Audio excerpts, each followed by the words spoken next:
Okay, good morning na pala. Madaling araw na.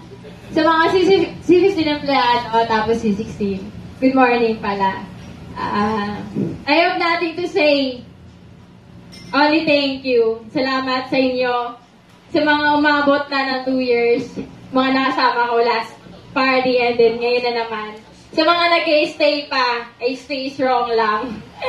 Tiwala lang, have faith. And then, basta tiwala lang, basta maging hardworking lang tayo. Lahat naman tayo nag-i-start sa pinakababa. Ako nag-i-start ako as cashier. But then, naging challenge yun sa akin, although hindi ako literate sa computer.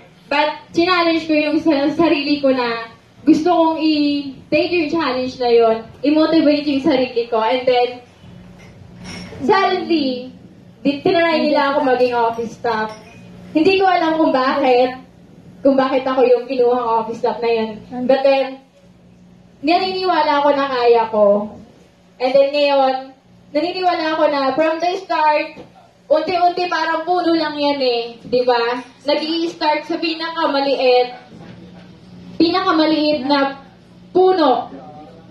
Hanggang sa, andyan lang sa puno, andyan lang yung water and then sand. Yun lang yung nagpapalaki kaya And then sa atin yung motivation, yung support, faith, yung tiwala lang na someday, yung mga taong nakatayo dito, magiging ganun din tayo. Have faith lang, hardworking lang.